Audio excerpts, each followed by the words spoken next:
Hello students, class 9th math. Welcome to math class. देखिए exercise जो है हम यहाँ पर 13.8 स्टार्ट करेंगे। इसका हम सॉल्यूशन निकालेंगे। ठीक है, तो आपको बात बता देता हूँ कि यहाँ पर आपको जो है पाई की वैल्यू 22/7 लेनी है, और जहाँ से आपके ऊपर कहा जाए आपको, ठीक है, और वरना नहीं कहा जाए तभी आप 22/7 लेनी है। लेकिन कभी कभी आपको हिंट में दिया जाएगा पाई इक्वल टू 3.14, ठीक है, तो आपको वैल्यू क्या लेनी है, 3.14 लेनी है। ठीक है, जब तक ना कहा जाए तब तक आपको क्या लेनी है, 22/7। जब तक आपसे ना कहा जाए तब तक आपको क्या लेनी है, बाकी ये वैल्यू आपको हमेशा ही ये लेनी होती है। ठीक है, तो देखिए क्वेश्चन नंबर फर्स्ट है हमारे पास, find the volume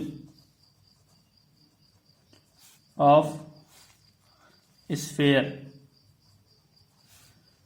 which radius is, उसकी जो रेडियस है कितनी है, 7 सेंटीमीटर। ठीक है, तो हमारे पास फॉर्मूला क्या होता है, वॉल्यूम ऑफ स्फेयर हमारे पास होता है 4/3 पाई आर क्यूब। ठीक है, तो 4/3 मल्टीप्लाई पाई की वैल्यू कितनी होती है, 22/7 मल्टीप्लाई आर क्यूब का मतलब 7 को मल्टीप्लाई करना है 3 बार। ठीक है, 7 से 7 कैंसिल, और 7 7 जा 49 मल्टीप्लाई 4 और मल्टीप्लाई 2 मल्टीप्लाई 11 अपॉन 3। ठीक है, हम ऐसा करेंगे यहाँ पे काम, तो 4 2 जा 8, 8 9 जा 72, और 8 4 जा 32, और 7 39, 392 मल्टीप्लाई 11 अपॉन में 3। ठीक है, 2 यहाँ पे आ गया, 2 और 9 कितना हो गया, 11 पावर 1, 9 और 3 12 और 1 13, 1 3 और 1 4। ठीक है, और ये हो जाएगा 4 3 1 2 पॉन में 3, तो डिवाइड कर दो, 3 1 जा 3, कितने हो गए, 1 बच गए, 13 3 4 जा 12, 1 11, 3 3 जा 9। ठीक है, 3 3 जा 9, 2 बच गए 22, 3 7 जा 21, 1 बच गए 0, 3 3 जा 9, और 3 3 जा 9। ये आपका हो जाएगा सेंटीमीटर क्यूब, 1437। ठीक है स्टूडेंट्स, सबसे सिंपल सवाल है, आपको फॉर्मूला याद होना चाहिए। फॉर्मूला याद हो जाएगा तो आप इसको इजीली कर सकते हैं। करना क्या है, खाली 4/3 पाई आर क्यूब, यानी कि आर की जो पड़ेगी यहाँ पे, और आर को 3 बार मल्टीप्लाई करके आप इजीली यहाँ पर आंसर निकाल सकते हैं। ठीक है, तो आगे चलते हैं क्वेश्चन नंबर थर्ड पे चलते हैं, क्योंकि बाकी क्वेश्चन तो सेम है। यहाँ पर थर्ड जो है लैंग्वेज क्वेश्चन है, तो ये कहता है कि डायमीटर जो आपको हेमिस्फीयर वाला है ना, हेमिस्फीयर वाला क्वेश्चन नहीं करना है, याद रखना, आपको पास पेपर में हेमिस्फीयर वाला क्वेश्चन नहीं आएगा, और आपकी जो बुक में है वो आप जब बुक में से करते हो क्वेश्चन, तो हेमिस्फीयर वाले क्वेश्चन आपको छोड़ देने हैं। ठीक है, लास्ट टाइम में थे, इस बार आपके हेमिस्फीयर यानी कि अर्ध गोला आपके कोर्स में नहीं है। ठीक है, तो क्वेश्चन क्या कहता है, दी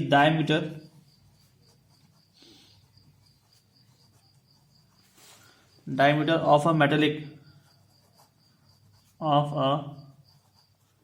मेटेलिक बॉल is 4.2 सेंटीमीटर। ठीक है, what is the mass of the ball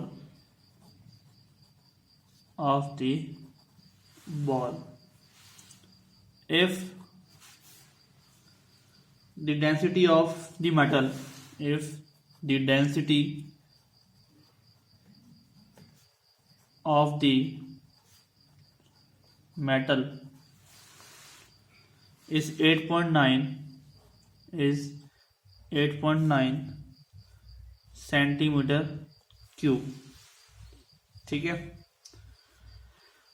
आपसे कहा गया है कि एक मेटेलिक बॉल है और उसका जो डायमीटर है वो 4.2 है।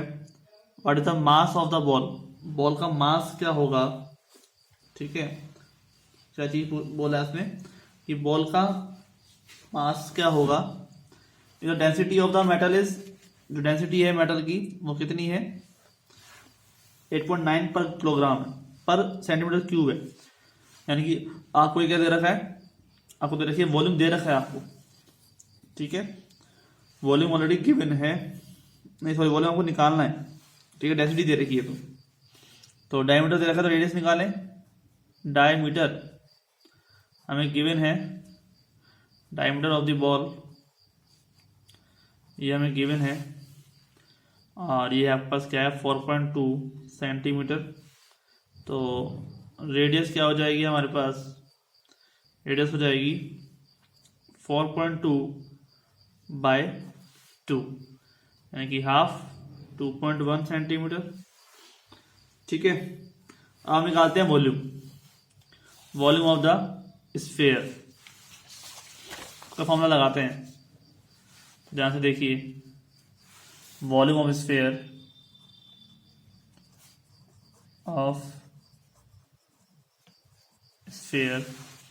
ये आपके पास जो है वो स्फीयर वाली माने यहाँ पे बॉल जो है स्फेरिकल ही है तो इसका मतलब 4/3 pi R cube, then 4/3 multiply pi का मतलब 22/7 और आर क्यूब का मतलब 2.1 मल्टीप्लाई 2.1 मल्टीप्लाई 2.1।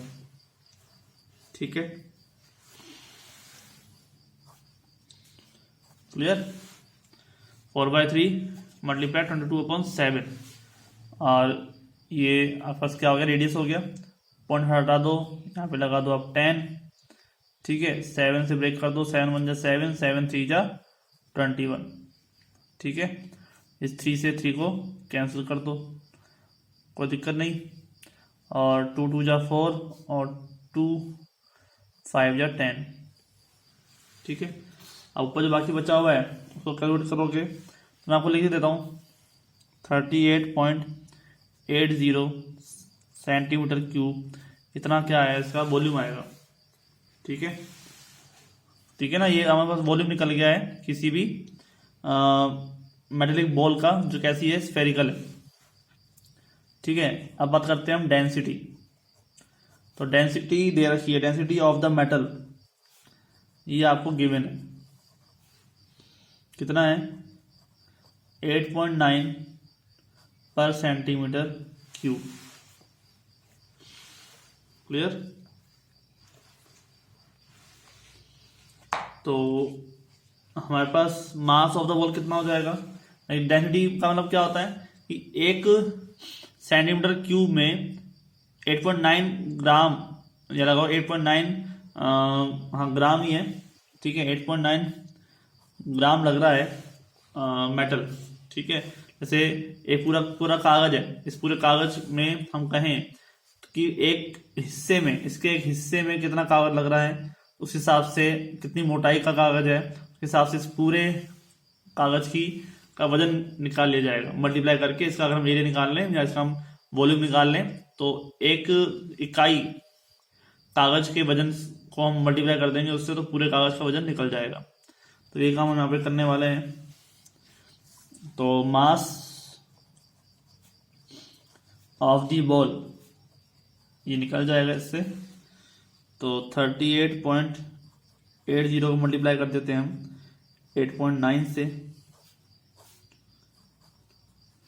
ठीक है, तो ये जाएगा 345.39 ग्राम।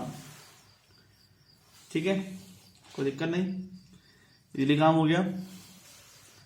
अब देखिए नेक्स्ट क्वेश्चन। और बहुत ही इंपॉर्टेंट क्वेश्चन है, अच्छा क्वेश्चन है ये। दी diameter of the moon is approximately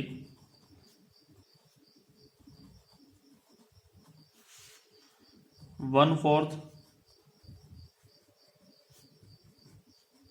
of the diameter of the अर्थ। ठीक है, जो मून है ना उसका जो डायमीटर है इज अप्रोक्सीमेटली 1/4, 1/4 है किसका, किसके डायमीटर का, अर्थ के डायमीटर का। ठीक है, then what fraction of the volume of the earth is the volume of the moon, ठीक है। डायमीटर है मून का, diameter of the moon is approximately 1/4 है, तो हमें अर्थ के डायमीटर का, तो what fraction of the volume of the earth is the volume of the moon के साथ में कैसा फ्रैक्शन मिलेगा उसको, कैसा मतलब कि क्या रेशियो रहेगा ये बताना है। तो अकॉर्डिंग टू क्वेश्चन हम ले लेते हैं कि let the diameter of the moon be R, कितना है, आर है। ठीक है, then the radius of the moon equal to r/2। Radius है मून की वो कितनी है, आधी हो जाएगी इसकी। ठीक है, और अकॉर्डिंग टू क्वेश्चन जो डायमीटर होगा अर्थ का वो क्या होगा, 4r होगा। ठीक है, अकॉर्डिंग टू क्वेश्चन जो डायमीटर है, डायमीटर ऑफ द अर्थ वो कितना है, 4r है। ठीक है, तो इट्स रेडियस जो है हो जाएगी 4r/2।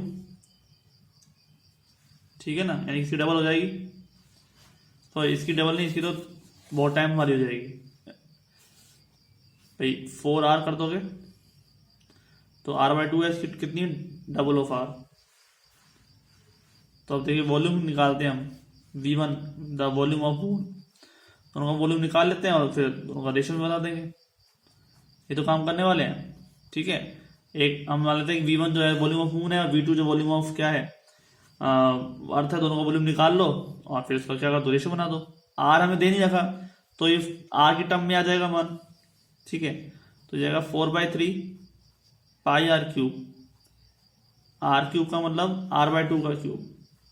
ठीक है, तो 4/3 मल्टीप्लाई पाई मल्टीप्लाई r/2 मल्टीप्लाई r/2 और मल्टीप्लाई r/2। ठीक है, 2 2 जा 4, 4 से 4 कैंसिल। ठीक है, बस इतना आ जाएगा r³, तो ये हो जाएगा पाई r³/6। ठीक है, पाई r³/6, क्लियर। और इसका हम निकालते हैं V2। जो V2 है हमारे पास वो क्या होगा, तो देखिए V2 हमारे पास क्या है, वॉल्यूम ऑफ